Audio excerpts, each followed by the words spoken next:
What it is. This is Marquee Nunley back again with another episode of Midtopia Meets. We are here with our community engagement officer, Rachelle Love. How you living, sis? I mean, one day at a time. I see it. Yeah. So you are our community engagement officer. Yes. That's me. Why community engagement? Because that's one of our main goals is to engage with the communities that support us. So somebody had to spearhead the team, and I'm glad to be that person. Right on. So you've been around the world. Let's say that you've done all the things.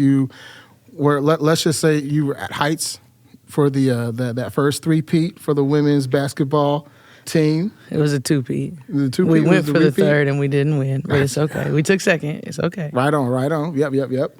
So, and then through college, so much traveling around the world, around the United States, and then moving to L.A. That was a time. Familiar. Been there, done that, right? Right. And just so many things that you have done. You've helped mentor youth with basketball, in and out of basketball, I should say. What's driven you to do things that are so community adjacent? Well, honestly, just being a kid and growing up with such a large family and seeing the examples that they set, like never meeting a stranger and just helping people that needed help.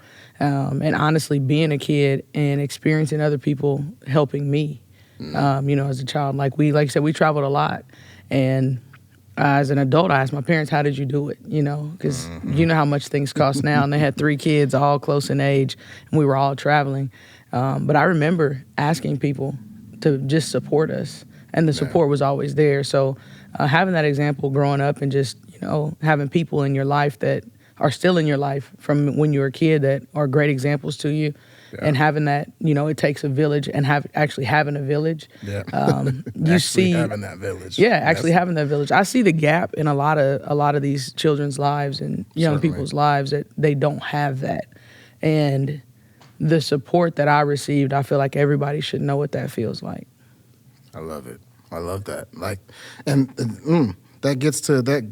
I mean, that kind of speaks to you talked about some of your upbringing with being a Love in Wichita, Kansas. Yeah. It's a big family, a known family, and you've got a lot of legacy. And there's a history of community engagement there. I mean, there was a restaurant in the middle of downtown for a number of years, and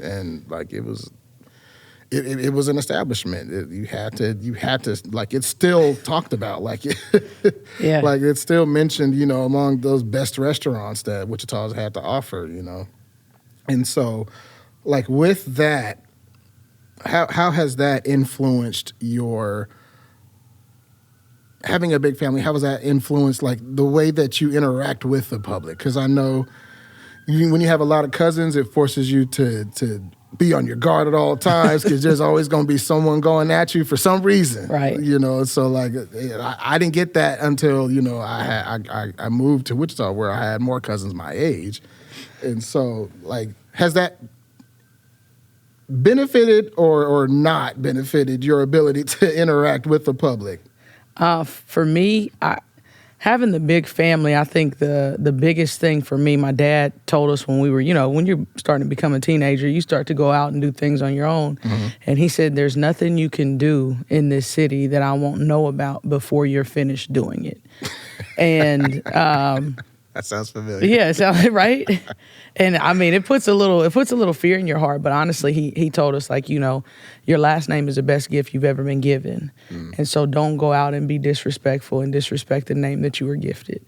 And so it really molded me into the person that I am, and it makes you think twice about doing anything that's not above board, and just the foundation of integrity and things that were instilled in us as kids, and having a bunch of cousins, like you said, always staying on guard and just knowing that the sense of community, even in that, we can fight with each other because we're family, but nobody else can come in here and disrupt what we're doing. So, it's always having somebody there that's going to have your back.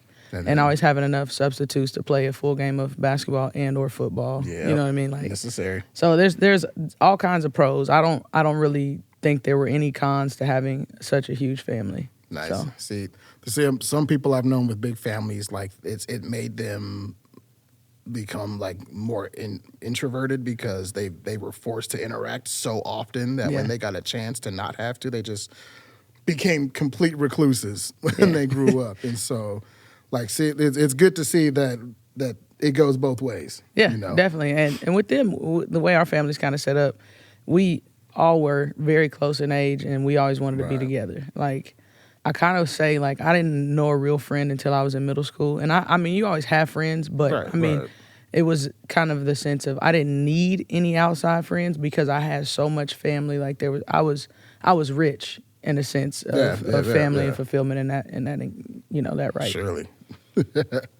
And then speaking of that legacy, musically, there's a rich heritage there, dating back to your grandfather, who wrote a couple of the most famous blues songs that are out in the world.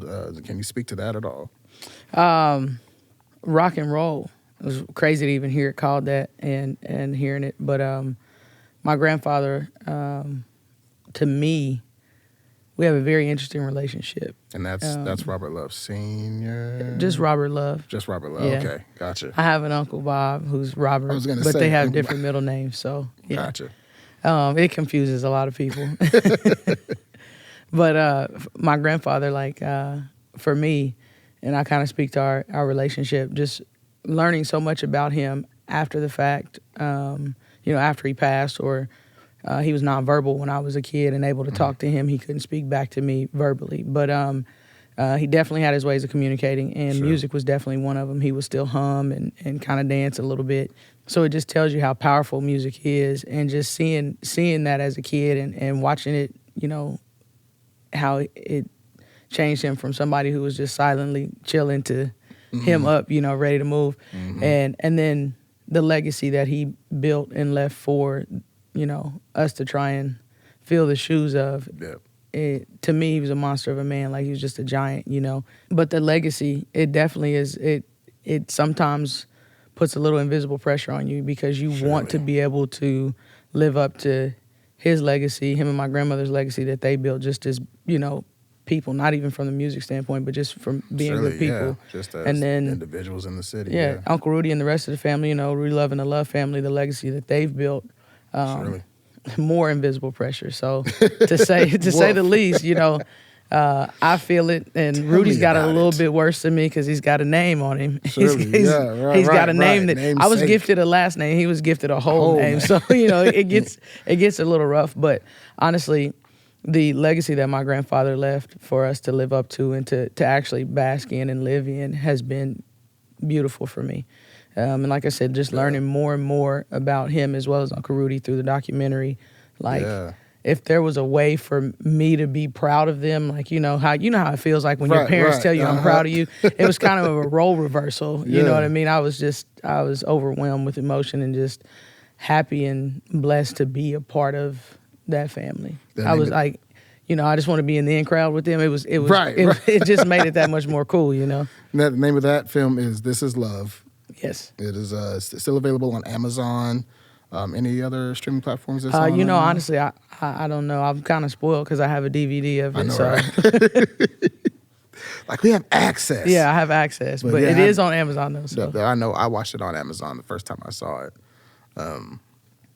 Great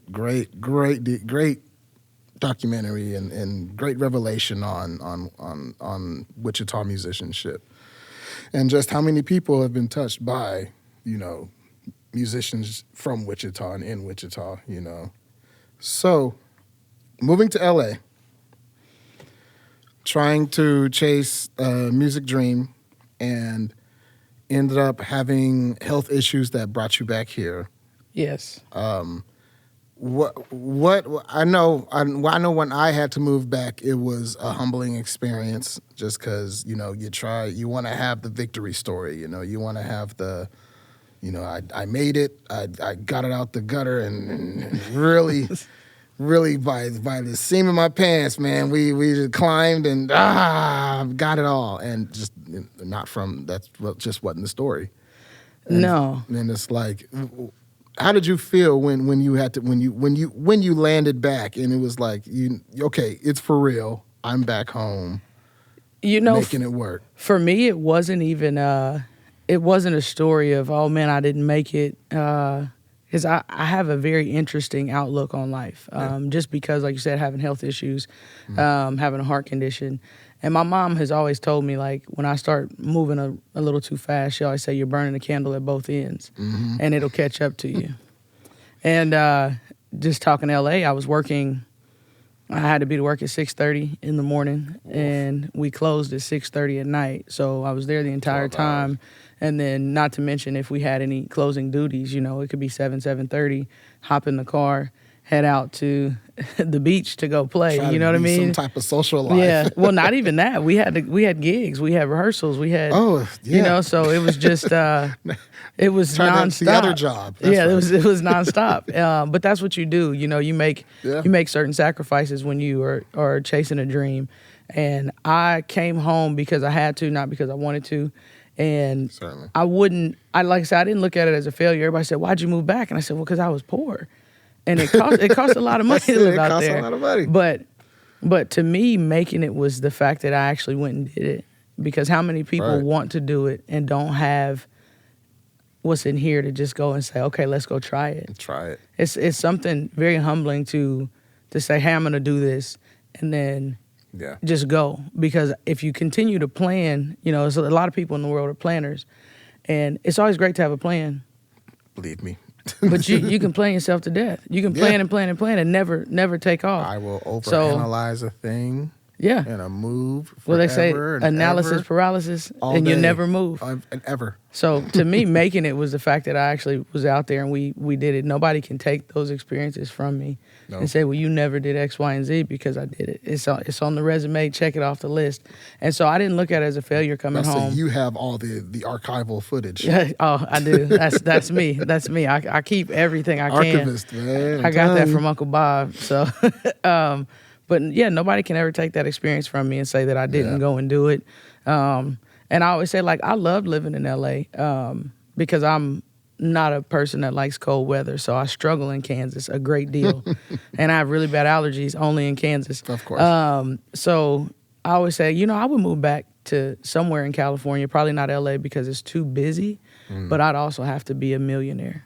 Also, off top. And that's not just so I can be like, oh, I'm a millionaire. That's just so I can have like a regular house. So you can and just maintain. Yeah. I always said when we were out there, I used to always tell my dad, I said, man, I'm one paycheck away from being homeless. And I said, that's a very uncomfortable feeling. So it is. But yeah, coming home was like a victory lap because I had already, I did it. You know what I mean? Did the thing. And that's what I always say now, even to this day, making it mean something different for every single person. It really does. And it changes as you grow in your career. Yeah, I said one time on tour, I know we've made it when we have a bus it doesn't have to have sleepers. It's just a bus. It's just something with some more room. And I said, and somebody like a roadie or two that'll load in and load out. That's to me. That's the level. Hey, I didn't even say anything about getting paid for it. I will show up and play as long as somebody else is driving and there's a little more space and somebody else is loading in and loading out. Sign me up. That's amazing. Sign me up. That's the dream. Yep. So, with you did some coaching. Have you thought about going back into that at all? I know. Knees is probably the thing that preventing that the most, if anything. But is that something that because because I think about community engagement and I know your passion for the sport of basketball, sports in general, but basketball specifically. Does that call to you at all? I feel like I'm always coaching. It doesn't matter if I'm over an organization or not. I was at the YMCA last night working out a little 10-year-old girl, And there's a kid, and I said, "Hey man, how old are you? What grade are you in?" He said, "I'm in 6th grade." I said, I'm gonna be on the lookout next year when you're 7th grade. He said he goes to Coleman. I said, "Okay, I'm gonna be Coleman, baby. Coleman." I said, "I'm gonna be looking out for you," and I gave him a couple pointers. And it's like, it doesn't matter if you're coaching a team or not, you're always in that role, Sure. Or seeing a couple players that were on my nephew's team there, and when I'm leaving, he's sitting outside, YMCA's closed. "Hey, do you need a ride? Is your ride coming?" Just always, I'm always in that coaching role. And I have thought about going back and doing it, but, Yeah.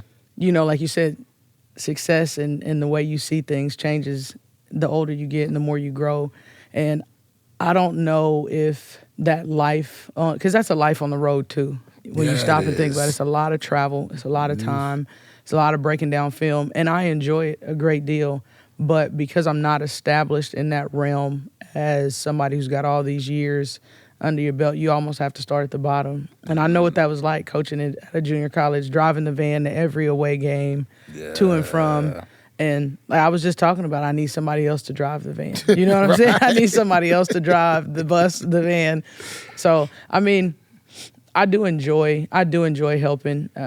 So maybe not in a head coaching role or anything like that, but if I could just be maybe in a rec league, just helping, it brings me fulfillment to just, it doesn't matter what level, just to see kids or young people get better. And that's from skill on the court. That's from mental health. That's from confidence, That's from helping them with grades, anything, life lessons, anyway. That's one thing I've been excited to see younger generations embrace is that mental health aspect. I'm seeing a lot more people just advertising the idea of going to therapy. When I was a kid, that was something that was, hush hush. It was starting to blossom, be something that wasn't, it was starting to become something that we did, but we didn't tell nobody that we did it. But now I'm loving that they're just being upfront about the fact that, hey, go to therapy. I went to therapy and it helped. And it's like, I'm seeing a lot more of that than I did coming up. And even if it's not even to the level of going to therapy, it's just a lot of self-speech as well. And everybody's really big on affirmations, and it's certainly a beautiful thing to have somebody encourage themselves, because they say no matter what you say out of your mouth is true. So if you say, "Hey, I'm bad at this," it's true. Yes, if you say, "I'm good at this," it's true. And a lot of that, you do still have to put the work behind it. If you say, "Hey, I'm good at this," or "I want to be good at this," you have to put the work behind it. True. But it's a lot up here. Like I said, having confidence and having the confidence to walk into a room and say, "Hey, this is who I am. Yeah. This is what I'm here for, X, Y, and Z." So sports has taught me a lot in the sense of you can't beat me, basically. Right. It's not even a matter of the skill set, it's a matter of the mentality. Right. And even if you get more points than me, you have not defeated me. Right. Like something that my coaches were really big on is not being mentally small. So you don't want to make yourself mentally small, because if you, like you said, if you think you can't, you're right. If you think you can, you're right. You know what I mean? So they were always talking that, like, and as an athlete, trash talk is a big deal. And for me, the game started well before the first whistle. You know what I mean? We as a team, every team I played on, we come in the gym and we're sizing you up immediately. Like we had a certain level of dog in us, and we wanted you to know it even before we touched the floor. Yep. So that's why I say you have to be a giant, a mental giant when it comes to a lot of things in life. But it also teaches you how to deal with adversity. Or to Tech 9, mental giant. Right? It's music everywhere, man. Everywhere. But just how to handle adversity and how to deal with different things like that. And that's what I can say. Sports has really done a really good job of helping mold me in that aspect. But as far as coaching, like I said, I'm always coaching. It doesn't matter where I'm at. It's always happening. So you did study art, like when you were in school. I did. You were getting the degree and doing the thing. I didn't finish. I actually was a double major, architectural engineering and graphic design. So much math. So much math. They always tell you don't die in the math hall because once you actually get the degree, the computer does it for you. Dang. This I believe. Yeah. Now, what made you set that aside for all the other things that you do? Because, like, I know that there is a burden with being multi-talented. How do you decide which talent you have to dive into and pursue for a time? Like, is there a way you decide? Does it just kind of, okay, I'm on an art wave now. It's like, okay, wait, I'm on a drum wave now. And like, how does that happen for you? Have you found a way to control that? Oh, it's out of control. Is that a form of control? Out of control. Honestly, the way my art works, it's very tough for me to be commissioned to do things. Like if somebody wants something specific, if I'm not inspired, it doesn't really happen the way it should. So it takes me a little bit longer because I do have to have, I'm one of those people that's like, ooh, I feel something and it has to come out right now. Like I randomly made a rug couple weeks ago. Did. Well, I made another one a couple weeks ago. I say, yeah, you did have like a loom at your house. When I went there the other day, I was like, this shit. So I weaving now? actually built the tufting frame, and I went really big. It's 6 foot by 6 foot, and then I put some nice casters on the bottom that have the lock, so I could roll it around. Here's the catch. It's inside the house. It was built in the garage, and then it was finished in the house, and now it is in the house, and it has to stay in the house because I'd have to take it apart again. Disassemble it. Yeah. So, I mean, the art goes a long way, but everything I do, I feel like is some form of art. Yeah. Whether it's visual art, whether it's music, whether it's coaching basketball, because I always talk about basketball being just a bunch of dance moves that you connect together and its fluidity. Everything like, when somebody's shot is off, I say, hey, you got to get your rhythm. It literally is all art in a sense. So I feel like I'm always on an art wave. It just, which medium am I using? Right. What lane are you in today?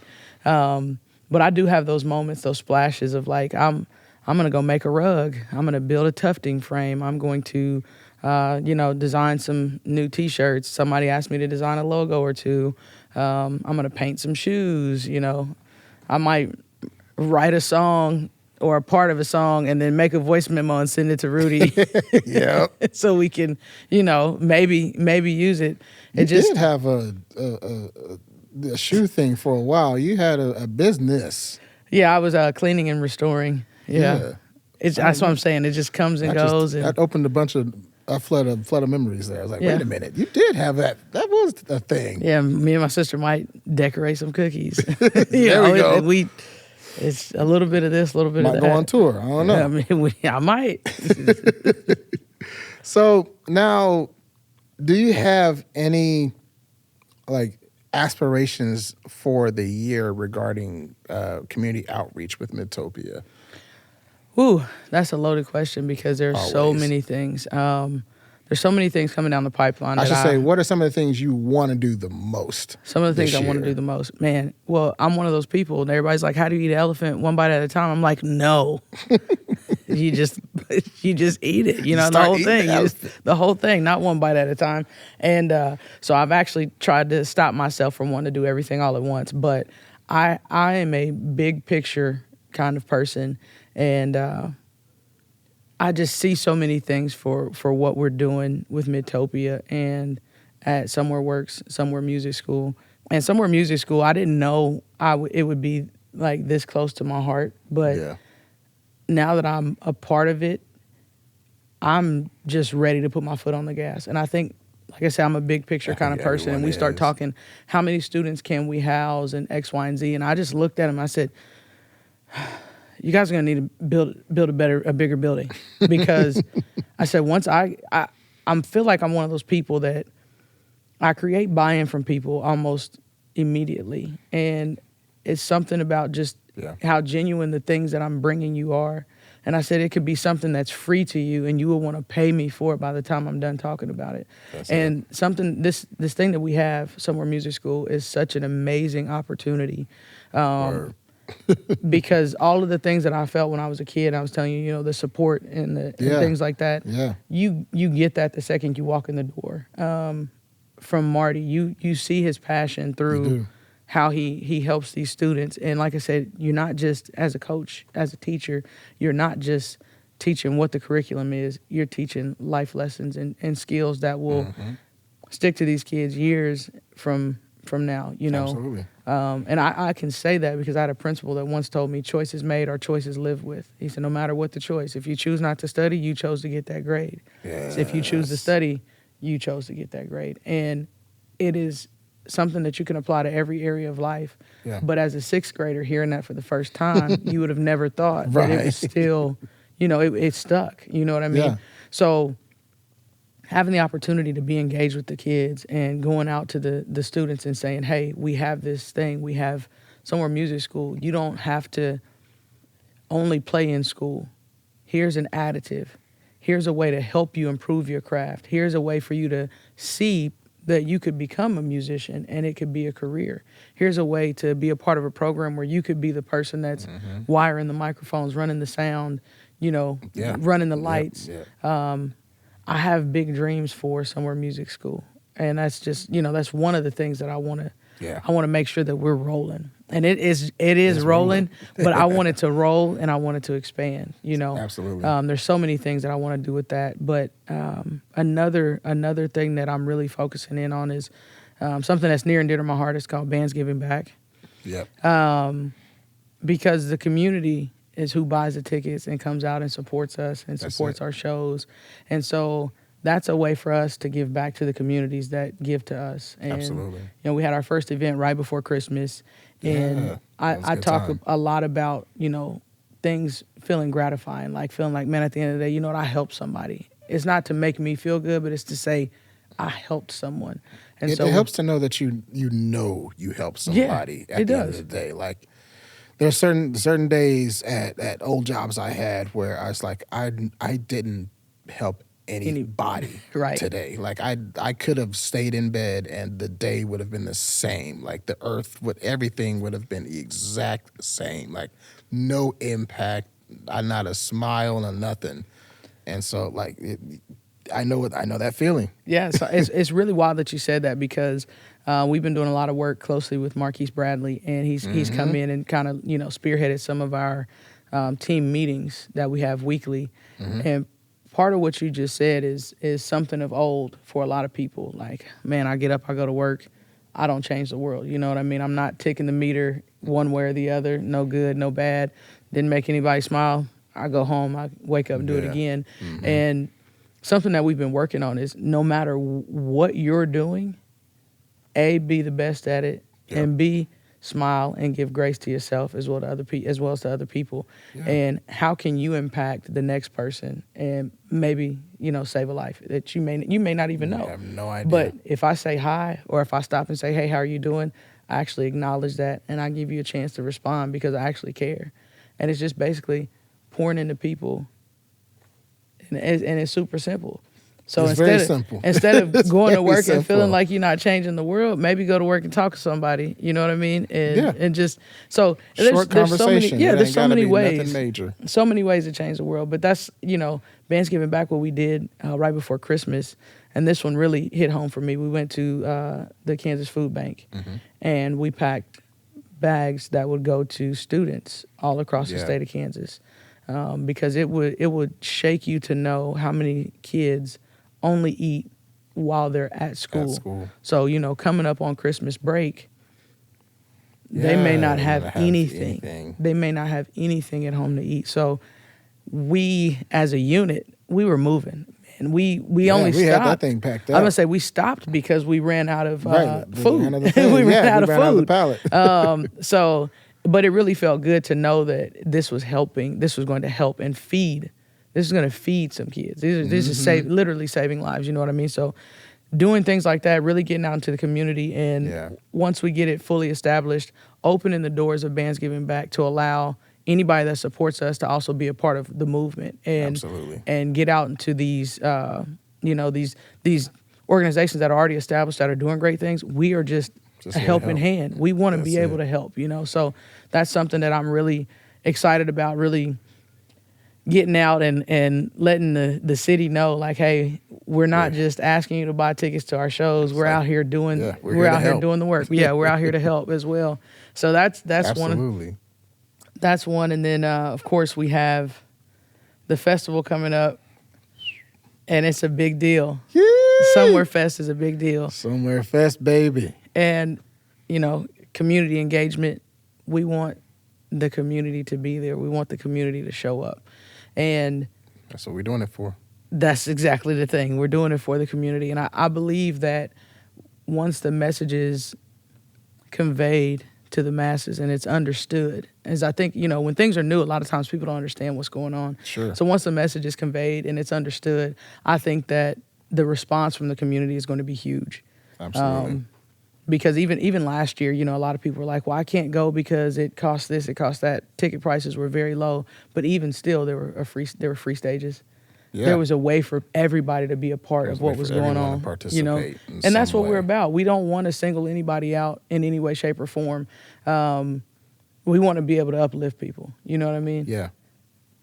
It's just for the city. Yeah. We want to be able to uplift people. That's roll credits.